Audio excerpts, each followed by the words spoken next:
Buenas tardes, bienvenidos a un episodio más del Estudio Guerre. Bueno, nos encontramos en el estudio de un pintor. Había estudiado arquitectura, pero la vocación de él es grabador, pintor. Manuel Guardado. Manuel Guardado, ¿cómo estás? Bien, bien, gracias. Muchas gracias por invitarme a... No, pues muchas gracias por recibirnos aquí en La Americana. ¿Cómo estás? ¿Cómo andas de chamba? Pues mira, estamos saliendo de la pandemia y se dejaron venir chorro de expos. Solo ayer hubo como 7 de distintos artistas, ¿no? Pero sí, el movimiento está retomando fuerza y pues ahí va. O sea, no te digo que como antes de chamba, pero renovados, eso sí. Está pujante, me dices que vas a tener una exposición en Bruna con este colectivo No Somos Nada Gallery, ¿no? Me invitaron los de No Somos Nada Gallery, de Metiche. Yo no formo parte de esa galería, pero me invitaron a una exposición que van a hacer en Bruna, porque he estado colaborando con ellos en la cuestión gráfica, sobre todo. Te cotorreas con Feni y toda la banda de ahí. Mandamos saludos a No Somos Nada. Yo cotorreo con todo. Pucha. Me encanta cotorrear con todos los colectivos o grupos. Exactamente, sí. De hecho, es como un poco mi labor en la asociación, es como vincular. No, y lo bueno es que hay como esa buena onda, ¿no? Yo siento que cada vez hay como estos grupos que se hacen colaboraciones, se integran colectivos. Sé que eres de Mérida, pero me dijiste que llegaste acá muy, muy joven. Sí, nací en Mérida. ¿Naciste en Mérida? Pero estuve solo mi infancia y pasé.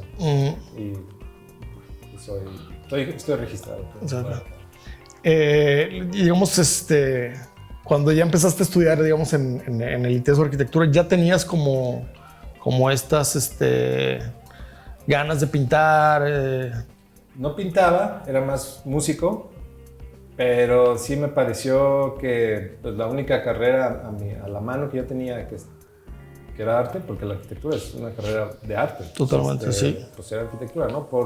Un poco por mi familia, que es como de formación más industrial, ingenieros.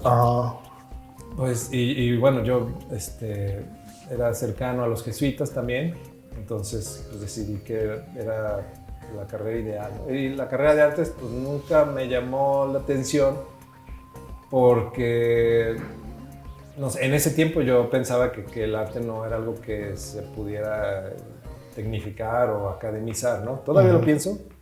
Para mí la academia ha sido más negativa que positiva en el arte. Sé que es algo muy cuestionable, pero bueno, a mí me pareció que la arquitectura era un buen lugar para abordar el arte. Sí, de hecho, en alguna parte dices como que, digamos, la arquitectura sientes que es como la madre, que se pueden ahí, digamos, convivir la música, la pintura, ¿no? Entonces, Totalmente. Está esta parte poética, por ejemplo, ¿cómo se dice? El arquitecto Díaz, no me acuerdo de su nombre, pero él, pues, que es el fundador de la escuela moderna de arquitectura, pues él tenía esta parte poética que decía que, pues sí, la arquitectura era donde convergían, ¿no? La luz, el sonido, ¿no? La poesía, digamos. Está esta parte poética de la arquitectura, pero a mí me encanta esa parte técnica, ¿eh? O sea, me parece que esa parte técnica perfectamente puede ser aplicada en el arte, y más en lo que yo hago. Entonces, a mí esa parte técnica fue la que me llamó la atención, porque la parte poética me parecía que era algo que yo tenía que buscar por mi parte, ya más como en mis vivencias, ¿no? ¿Y en qué momento le empieza a dar como a la pintura o al grabado? ¿Qué fue primero de los dos? Pues tuve muchas influencias porque varios compañeros míos que entraron a estudiar arquitectura conmigo en realidad eran pintores. ¿Pintores de closet? No, ellos eran pintores cuando entraron a la carrera. No sé, puedo decir Oscar Basulto, Mauricio Cárdenas, son los que... Y, por ejemplo, otro gran amigo, pero él es músico, ¿no? Enrique Pérez Castro, pues ellos me llevaron, ¿no? hacia la pintura. Ya más tarde, después de la carrera. Yo durante la carrera no desarrollé la pintura. Pero ellos, por ejemplo, siempre estuvieron ahí en la pintura y fue a través de ellos que me acerqué a ellos. Entonces, digamos, o sea, una vez que haces lo de arquitectura, que es como ya muy académico, O sea, como que tienes ganas de que sea autodidacta tu formación de pintor. O sea, te das esa chance de que no sea tan académica como dices. Sí, totalmente, porque yo veía a mis compañeros que tenían sus talleres, ellos también son autodidactas. Entonces, por ahí. Y luego me di cuenta de que yo podía como que ir de metiche a espacios para aprender. Sobre todo talleres de grabado. Los talleres de pintura, pues sí, es muy difícil acercarse uno solo. Pero los talleres de grabado, como están precisamente más de esa parte comercial y técnica, exacto, pues por ahí me les metí a varios talleres y pues ahí conoces pintores también, ¿no? Entonces, por ejemplo, yo empecé a estudiar grabado con Alejandro Camacho, pero no a través de la universidad, sino a través de su taller. Okay. Sí, ahí fue como fácil para mí, ¿no? Meterme. Y en cuestión de la pintura, sé que pues te consideran como expresionista abstracto. ¿Fue con lo primero que empezaste o terminó mutando, digamos, como en este género, por así decirlo? Sí, siempre he sido abstracto. Abstracto. Dices que hay una frase tuya que me gusta que dices que no encuentras placer pues en lo figurativo, y es chido. Pues sí, ¿no? O sea, tiene que ver con esta parte técnica porque supongo que, por ejemplo, el hecho de dibujar planos y esta cuestión, pues es muy abstracto. Porque, sí. O sea, aunque estás representando un objeto real, pues lo representas, por ejemplo, de vistas que finalmente cuando tú las ves no ves el objeto. Exacto. Estás viendo una representación, como dices. Representación técnica, ¿no? Funcional totalmente del objeto. Pues yo creo que por ahí es como una primera influencia estética, plástica, de cómo representar cosas. O sea, si sientes que o sea, los planos de alguna manera te influenciaron en la pintura haciendo... Totalmente. Órale. Pero también, o sea, esta mezcla, por ejemplo, lo que decíamos, sí, la parte poética de que cómo se relaciona el sonido, por ejemplo, en un espacio. Porque yo también, bueno, esto es otra cosa, yo estudié ingeniería de audio, ¿no? Ok. Porque me gustaba la música. Y esta parte técnica de cómo funciona el audio en un espacio, pues, o sea, ya sabes, soy muy loco, pero pues, el audio es lo mismo que los colores, o sea, sí. Son ondas, ¿no? Entonces, cómo se relaciona ya todo esto en un espacio, pues es como querer representarlo, es lo que llaman abstracto. Aunque muchas veces para mí no tiene nada abstracto, es como lo más real que hay, ¿no? Pero bueno, pues para entenderlo, digamos, tenemos en consenso, decimos que es como arte abstracto. Ahí va. Pero pues sí es como una inteligencia sinestésica, por así decirlo, ¿no? Pues sí, claro. Hay unas fotos tuyas que hay como una pila de maderas y me recuerda muchísimo a estas obras que tienes de puros colores, ¿no? No sé si son imágenes también abstraídas de este mundo industrial al que perteneciste. 100%. O sea,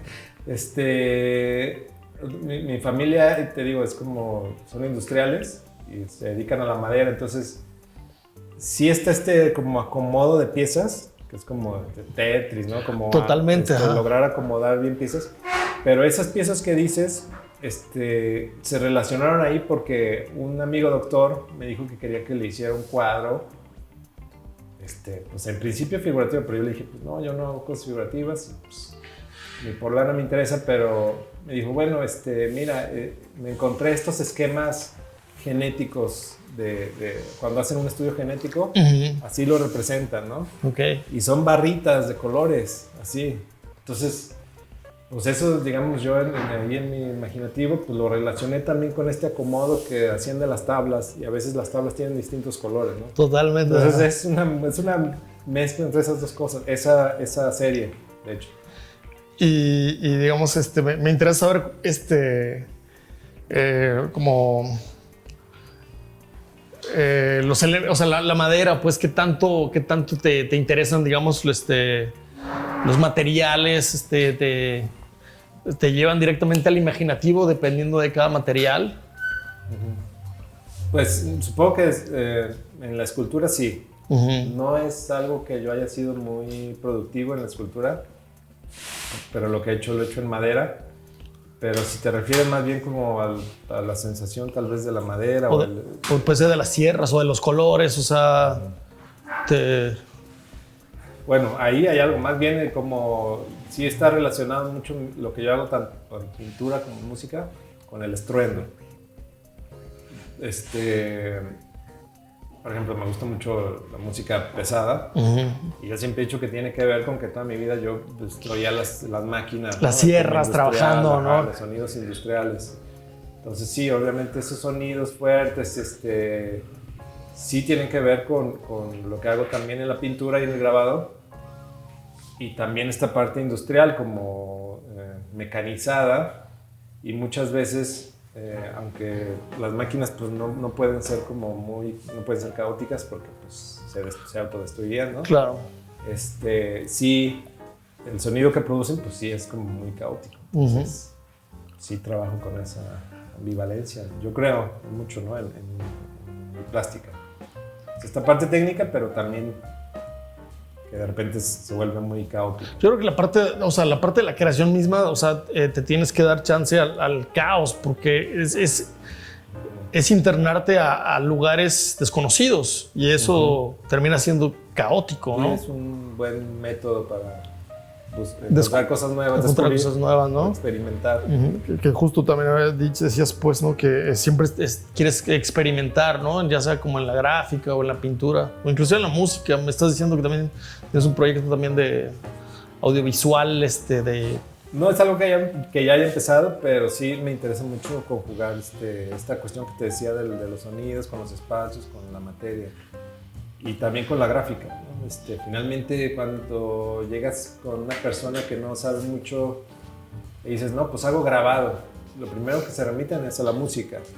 ¿Ah, sí? Pues sí, ¿no grabas música o qué grabas? Ok. O grabas audio. ¿Qué grabas? Digo, video. Pero entonces, pues el grabado también es eso, o sea, es como como lograr una impresión, ¿no? Una impresión, o sea, como congelar un poco un suceso. Un suceso, un espacio temporal, algo así. Lograr ¿no? como imprimarlo, sí, por así pues decirlo, sí, ¿no? Ajá. Entonces, sí me interesa como llevar el audio también al papel. El papel, ejemplo, ¿no? ajá. Está chido. Que, por ejemplo, pues, ya se ha hecho, no es que yo esté descubrir nada, pero las pianolas estas tenían rollos de papel perforados. Sí. Y a través de esas perforaciones, pues era como se producían los sonidos. Tal ¿no? cual. Entonces ya se ha hecho. Entonces quiero hacer algo así también. Ahí va. Sé que hace poco pusiste el Narva, ¿no? ¿Será? ¿Cuál fue tu última exposición? ¿Esa? De grabado aquí en un café. Y esa del Larva de que trataba, por así decir, como dicen, la expo. Ajá. ¿Te incide el espacio, hablando como del espacio como tal, para la hora de exponer en algún lugar? Sí, de hecho la exposición, como la mitad de la exposición ya la tenía hecha, pero la otra mitad la hice especialmente para el espacio. De hecho hice ahí un performance, algo, pero estaba mucho enfocada también en procesos industriales conjugados con la gráfica. Y sobre todo también lo último que hice yo de grabado tiene que ver con la estética en empaques comerciales, empaques de todo, ¿no? Empaques de producto. Entonces me metí a esos procesos que pues el fabricar empaques, básicamente el suajado, pues es muy parecido al grabado. Es una máquina que está cortando un patrón en cartón que después se dobla y te crea un espacio. Entonces hice lo mismo, mandé a hacer suajes y mandé a suajar papeles que después me creaban figuras que tenían que ver con unos estudios que hicieron unos científicos de la espuma. Ok. Entonces, ellos descubrieron que solo había 3 formas en la espuma. Cuando se crea la espuma solo se crean 3 formas. Entonces reproduje esas formas con suajado. Con suajados, ok. Hice varias piezas de esas y ya las llevé después a la gráfica. Termina siendo muy académico esto de alguna manera. Sí. Industrial y comercial, Sí, porque comercial. esta cuestión del empaque pues tiene que ver con el consumismo. Totalmente. ¿No? O sea, que cada vez si somos más consumistas le estamos poniendo más empaque a las cosas. Entonces, y es algo pero que... eso tiene una estética, porque yo me imaginaba, o sea, los güeyes que diseñaron este empaque, pues sí tenían que pensar en la cuestión funcional, pero también en la cuestión estética. Entonces, era como una apropiación mía. Bueno, eso lo he hecho en muchos grabados, como agarrar empaques ya hechos, imprimirlos y jugar con ellos. Y descubrir, ya hay una estética ahí, porque alguien lo diseñó. Claro. Pues yo la reinterpreto. Claro. Como este piso que tengo aquí está hecho con un empaque de Heineken, toda la pieza. Ok. Entonces, ahí tú, obviamente, si llega el que diseñó ese empaque, luego va a decir, ahí también hay como unos cuestionamientos bien espirituales sobre como el empaque, ¿no? De que terminamos siendo a lo mejor nosotros también, y los empaques que no vemos, pues, ¿no? Como dices, o sea, todo ya está hecho en empaques y es algo que inconsciente o conscientemente lo borramos, ¿no? De nosotros. Sí, no, y más la poética del artista muchas veces refuta, ¿no? Pues esa parte, ¿no? El diseño, digamos, comercial. Sí, es como, no, esto es puro y no... Sí, o el diseño es una cosa, o sea, pero ahorita ya estamos viendo que muchos diseñadores se meten al arte también y lo mezclan, ¿no? O por ejemplo, o en el street art se da mucho, ¿no? Sí. Se aprovechan... De los espacios también como tal, ¿no? Ajá, sí, aprovechan diseños ya preconcebidos, ¿no? Imágenes puestas también en la calle. Warhol, sí. ¿No? Que ya empezó a tomar iconos o stencil y utilizarlos. Sí. Sí, cada vez se está haciendo más sutiles las barreras, como dices, del diseño, de las artes.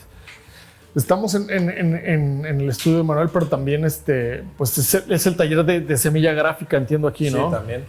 ¿Cómo empezó ese proyecto tan robusto que ya lleva años funcionando?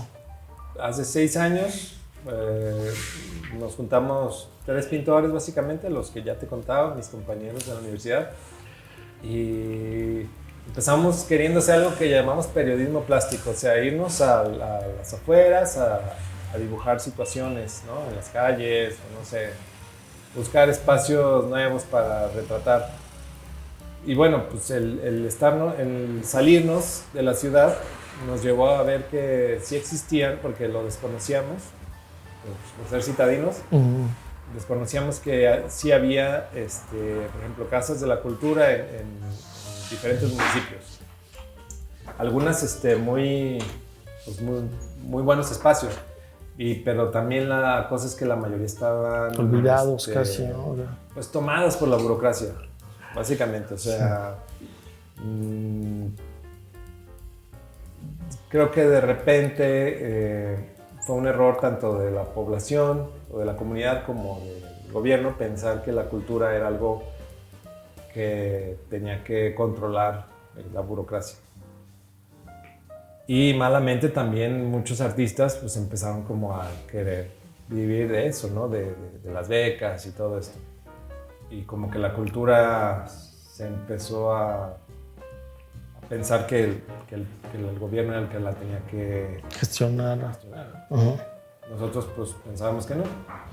Y entonces dijimos, bueno, pues si ya están esas casas de cultura, están esos espacios, ¿por qué no ir a tomarlas?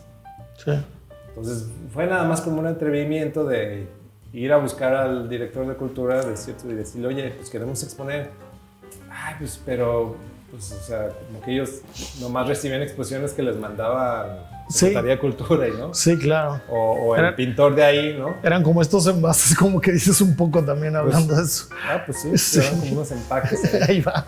Y entonces, pues tal cual, juntamos a todos los pintores que conocíamos y les dijimos, oigan, está esta posibilidad de tomar estos espacios que ya platicamos nosotros con ellos, de ir a exponer. ¿Qué onda? Se prenden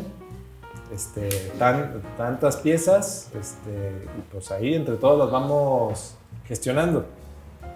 Y bueno, pues creció y entonces Pero, sí había un hambre de esos, en realidad había un hambre por exposiciones. Perdón que te interrumpa, pero así nació a la par al mismo tiempo entonces Rutas Plásticas y Semilla Gráfica. Semilla Gráfica, un año después. Primero fue Rutas Plásticas, así llevando obra, tomando básicamente pintura. Casas de las culturas de los municipios. Exhibiciones, modificándolas y logrando que los municipios pusieran lo mínimo, que es como el transporte de la obra, el transporte del artista para la inauguración. El espacio y el resguardo de la... Darle de comer un día y así, ¿no? Y tal vez que se quede a dormir para que... Pero, pues otra vez estaba esa barrera de que llegue el artista y pues es como medio intocable y a las inauguraciones solo va el presidente y los regidores de cultura. Y entonces, pues, ¿qué onda? ¿Dónde está la banda, no? ¿Dónde están los...? Es que queremos es que llegue a ellos, dijimos, ¿no? Bueno, hay que ofrecer talleres junto... Si ya va el artista ahí, pues que de una vez de un taller. Entonces, que convoque gente. Empezamos dando talleres de pintura, pero bueno, dijimos, otra vez, pues nomás vienen los pintores. O sea, como que veíamos... Loop, sí, ¿no? sí, límite.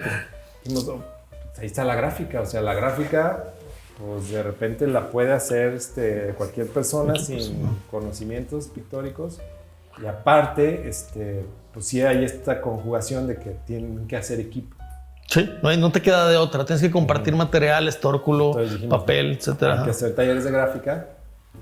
Empezamos a tratar de localizar pintores que quisieran aprender gráfica junto con nosotros y que pues la idea era como dijimos, pues vamos a llenar de talleres de gráfica Jalisco.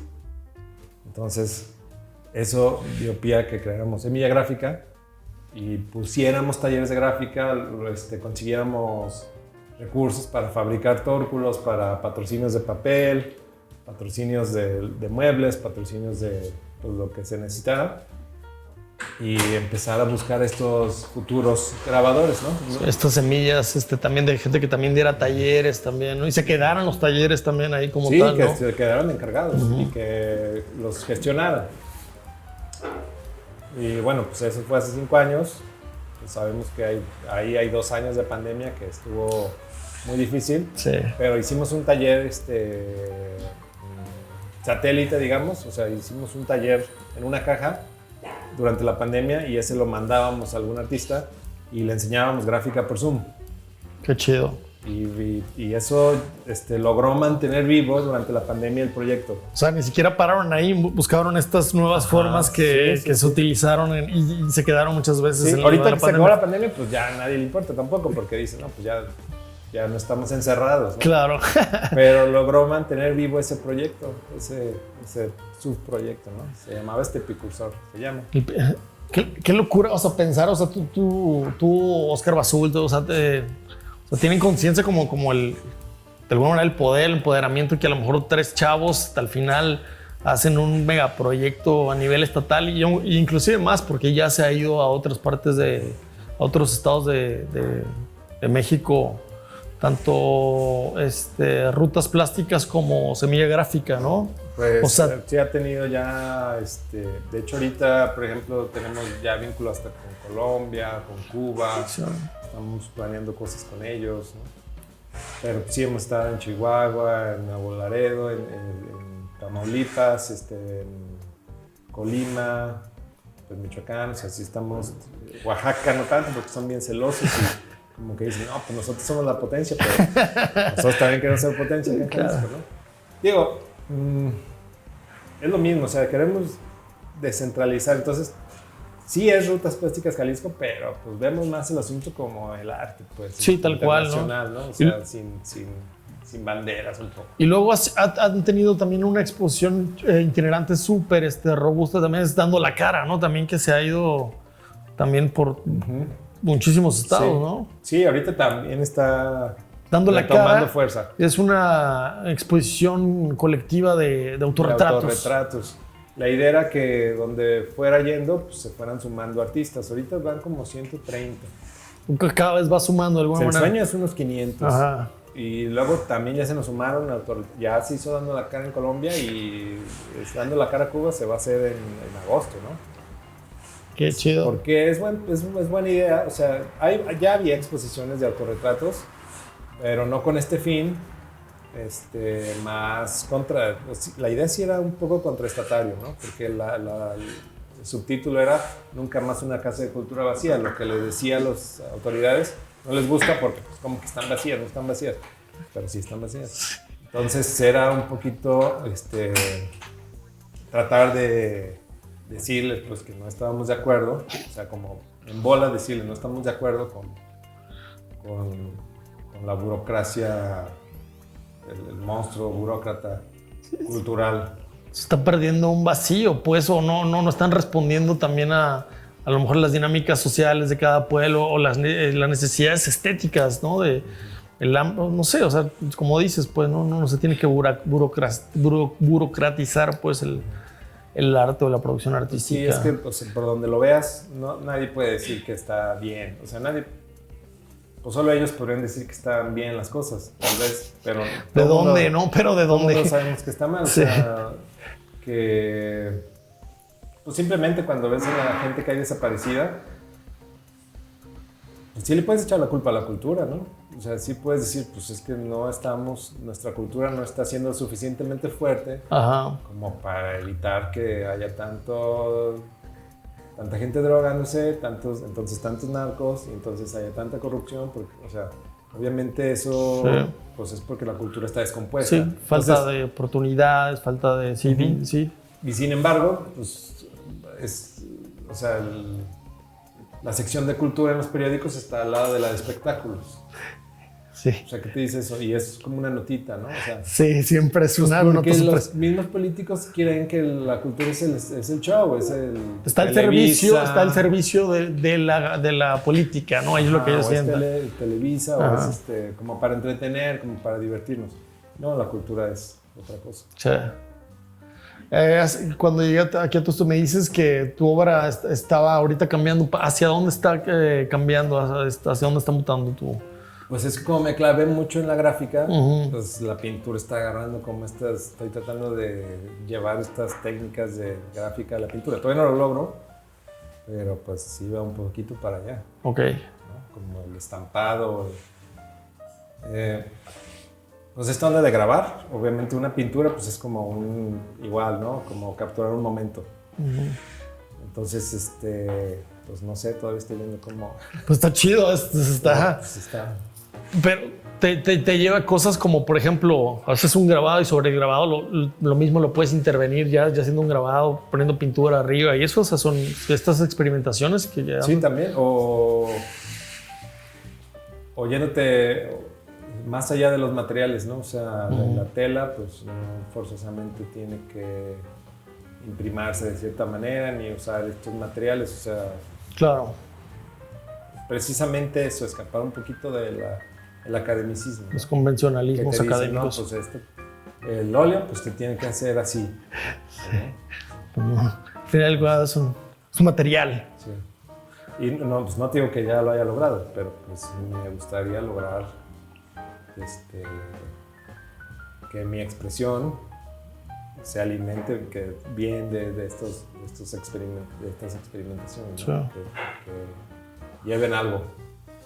Y viendo tus grabados me comento, o sea, sacaba la conclusión que eras tú el que se clava con la madera y es el que hace también mismo los enmarcados, ¿no? Sí. Sí. Bueno, pues eso es una cuestión...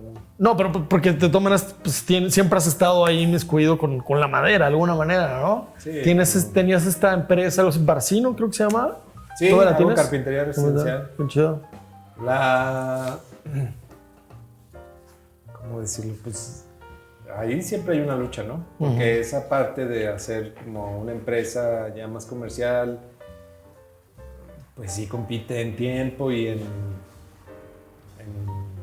todo, en recursos, en todo, con la cuestión artística. Entonces yo sí le he dado más oportunidad a esa parte artística y la verdad es que hay menos dinero ahí, por ejemplo, ¿no? Pero sí es un poco un sacrificio. Un sacrificio de eso, de que ganas menos lana, pero, por ejemplo, ganas mucho de vida, ¿no? O sea, porque pues el artista pues le está dedicando su tiempo digo, el artista real está dedicando su tiempo a él, finalmente, a descubrirse él. Por medio del arte, por medio de su arte. A encontrar tu estética propia y a incrementar tu conciencia de las cosas, porque creo que el artista que más lo logra, pues es el que logra plasmar más originalmente a él. ¿Quién es eso, él? pues si yo le dedicara más tiempo a una empresa comercial, pues no, o sea, me quitaría mucho tiempo en eso, ¿no? Simplemente en estar atendiendo necesidades de clientes o en estar pensando cómo, pues, estar más dentro pues sí, de la cuestión comercial, como, pues, te quita mucho tiempo. Sí, es una locura pensarlo, pero realmente sí, o sea, al final los artistas como tú, o sea, si terminas haciéndote bien celosos de tu tiempo, porque pues al final es el único recurso que pues es el que a poco ya nos queda, ¿no? Poco, pues, o sea, mucho, no sabemos, pues, pero el que ya no se recupera. Exacto. Sí, ahí para el artista el tiempo consigo mismo es muy valioso. Muy valioso. Pues hace rato hablábamos, ¿no? De que te engentas fácil. Sí, pues sí, necesitas es muy celoso de tu tiempo. Sí, tal cual, sí. Pero bueno, también pues, está esa eterna lucha de que pues, si quieres que te llegue tu quincena, ¿no? Porque como artista, pues... Tienes que sacrificar esas cosas, ¿verdad? Sí, pero bueno, pues también la necesidad te hace... De alguna manera has sabido llevar pues esos mundos, sí, ¿no? Sí. Pues no, más bien no. No tanto, más bien no, pero en eso andamos. Y luego había otra cosa que realmente no sé tanto. Amapola Arte Fue un proyecto que trató de conjugar, o sea, la parte artística con la parte comercial. Entonces, a mí me gusta mucho el diseño. Diseñar objetos, diseñar muebles. Me gusta mucho. Entonces ahí... ¿Arte objeto también o no? No, muebles utilitarios. Okay. Digo, sí diseño arte objeto, pero estoy hablando de esta parte de Amapola. Es un mueble utilitario, pero sí con este toque de diseño original. ¿Y qué era? ¿Invitabas a otros artistas o eras tú solo ahí? Amapola Arte. Sí incluía... Había un proyecto anterior que era que el artista diseñara un mueble con su estética. Órale. Aunque no era nomás diseño, pues, de mueble. Se trataba de que fuera funcional. ¿Y tú lo ejecutabas? Sí, yo lo fabricaba. Okay. Y salieron piezas muy padres, ¿no? Únicas, al fin y al cabo. Pues únicas, pero comercialmente tampoco funcionó mucho. Estaba buena esa vuelta de tuerca, porque era tener, digamos, una pieza de un artista enfocada en lo funcional. Sí. Pero bueno. Pues no funcionó, no creo porque... No creo que haya sido por lo que hablamos, sino más bien otra vez por la deficiencia de entrar en ese mundo comercial. Sí. Que fíjate que finalmente, o sea, muchas veces como pintor terminas también haciendo lo mismo. No sé, eso es lo que pienso. O sea, terminas, pues si no, ¿cómo vendes? Pues si no te vuelves como, si no entras, ¿no? En las mafias, si no convives con las mafias del arte. Sí. Te aíslas, sí. Pero pues, tal vez así es el mundo, no sé. Sí, estamos en esa dicotomía. Yo también lo pienso. Pues hay que hallarle. Por ejemplo, con rutas, en realidad lo que queríamos era destruir el sistema desde adentro. Entonces, estaba muy punk eso. Sí usábamos máscaras, o todavía. O sea, obviamente vamos a saludar al director de cultura amablemente. Pero en el fondo, pues quisiéramos pasearlo, ¿no? Sí. Sí, claro. Sí. O sea, entonces, sí, o sea, la meta final de Ruth será abatirlos. Sí. Sí, apropiarse del espacio, apropiarse de, o sea, tú... Y de repente, pues ya llegas y son bien buena onda y te tratan bien y te dan bien de beber y todo eso. Y te van seduciendo. Sí, te van seduciendo, ¿no? La burocracia te va seduciendo. Y entonces tú dices, bueno, o sea... Porque algunos de mis compañeros sí eran muy duros. Yo les decía, no, porque me decían, no, lo mandamos a la chingada ya.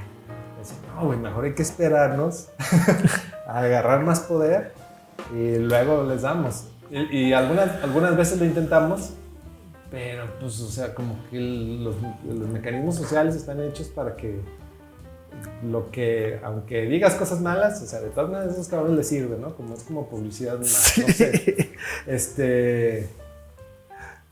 Pero bueno, o sea, al final, pues con que la gente escuche. Es curioso lo que dices, pues, esta onda de, o sea, hasta, o sea, como esta onda de caudillo, ¿no? De solamente hasta que esté adentro del poder lo voy a poder destruir, pero en ese entonces también termina corrompiéndose, ¿no? Con un poco. Sí. Digo, pero a ustedes les ha funcionado súper bien porque al final, o sea, no que sean corrompidos, sino, o sea, poder interactuar con mafias, con el gobierno, con cosas así, porque, pues, o sea, su meta, ahí va, ahí está. Ahí va. No te digo que ha sido lo mejor porque no hemos sido, yo creo, lo suficientemente inteligentes. Nos ha ayudado mucha gente, o sea, nos han ayudado personas así. No, pero aparte eso nomás son 3, se van juntando, pero pues faltan muchísimos recursos, muchísimas cosas, sí. O sea. Sí, porque esa era otra, tampoco, sí. La verdad es que estábamos peleados con el dinero. O sea, decíamos, no hay que aceptar recursos porque ahí ya que entren los recursos, ya van a llegar todos a querernos ayudar. Sí, claro. Pero pues, ¿qué? O sea, pues era gente que no queríamos, ¿no? Pero yo honestamente pienso que realmente que es uno de los proyectos, a mi parecer, más poderosos del Estado, la neta. O sea, no del Estado como tal, sino de gente fuera del Estado gestionada que ha ido a municipios, o sea, tiene una fuerza brutal, la neta. Pues se debilitó un poco con la pandemia, pero ahí vamos, ahí vamos a... O sea, ¿cómo puede ser que ningún Estado tenga, o sea, digamos como pues este proyecto y ustedes lo tienen? O sea, ¿entiendes? Y eso que el Estado tiene recursos infinitos, no infinitos, pero más que ustedes. Pues es lo que te decía, o sea, también el gobierno, digamos, no le destina tantos recursos a la parte cultural como debería, ¿no? O sea, no sé, creo que no es ni el 1%, una onda así. O sea. Esa es una, pero la otra, pues también la corrupción ahí está también en la parte cultural. Totalmente. Y pues sí, te corrompen al final. Nos vamos a ir súper darkies de esta entrevista. No te creas. No, está chido, está chido hablar de todo eso. Sí. Sí. Pues nada, siempre es más chido, o sea, que salgas a veces con más interrogantes, ¿no? O sea, mejor. Yo creo que te queda... O tienes a lo mejor el labor ese como artista, ¿no? O sea, poner más interrogantes que pensar que tú tienes toda la verdad, ¿no? Y en ese sentido, ¿te sientes que te ha enriquecido siempre salir a los municipios? Sí, porque te das cuenta de que pues, no era como tú pensabas, o sea, de que pues, tú eras el pintor chingón que les iba a enseñar ahí cosas a ellos, sino que hay cosas que más bien tú estás ahí enviciado, que son chingonas y al contrario, o sea... Ellos son también los que te enseñan, claro, cabrón, sí, ¿no? Claro. O sea, en la ciudad pues tiene así como todo el conocimiento ahí apelmazado, pero también se olvidan de muchas cosas que están en otro tiempo, o sea, en el rural pues viven en otro tiempo, tienen otra paciencia, tienen otra visión de las cosas. Entonces totalmente ahí aprendes, ¿no? Y tienes que, si no eres humilde, pues no se te abren las puertas tampoco de aprender de la percepción, exactamente. Claro. Entonces, pues sí, o sea, es descubrir, ¿no? Un potencial que está ahí en todas las personas fuera de la ciudad. Y un poco, pues sí, soportar aquí que, pues aquí las reglas de los artistas, pues son un poco cerradas. Y pues es estar navegando entre esos dos. Sean los dos mundos. Está chido, Manuel. Pues nada, ¿qué sigue ahorita después de... O sea, aparte después de Bruna, perdón? Pues estoy buscando una exposición, obviamente fuera de Jalisco y pues también fuera de México. Yo creo que sigue eso. Ok. ¿Estás destinando? Yo me había propuesto hacer 2 exposiciones al año individuales. Ya hice una pequeña y este año quiero cerrar otra, no tengo nada todavía. Entonces, ¿estás destinando tiempo en buscar esos lugares, esos espacios? No, pero en producir sí. En producir sí, ahí va. No está pero chido. bueno, sí le tengo que dedicar un poco a buscar. Me decías que tiene las puertas abiertas del taller Semilla Gráfica aquí. Sí. O si quieres aventar Sí, claro. Nosotros aquí no va en contra de que queramos descentralizar, pero decidimos poner un taller aquí en Guadalajara y el taller abre al público en general los domingos de 12 a 6 y los miércoles de 4 a 8 para quien quiera venir a trabajar, a grabado. Chingón. Abierto 100%, hay una cooperación voluntaria. ¿Nos dice la dirección para que la gente le caiga? Sí, José Clemente Orozco 130. La colonia americana. La colonia americana. Muy céntrico. Muy, muy céntrico. Muy chido el espacio, el taller. Y Manuel, muy, muy, muy chido, muy buena onda. Gente, ya nos vamos. Un episodio más del Estudio Aguerre. Dinos tus redes más para que te sigan, Manuel. Estoy en Instagram como Guárdame y en Facebook como Manuel Guardado. Muchísimas gracias. Gracias. Hasta la próxima.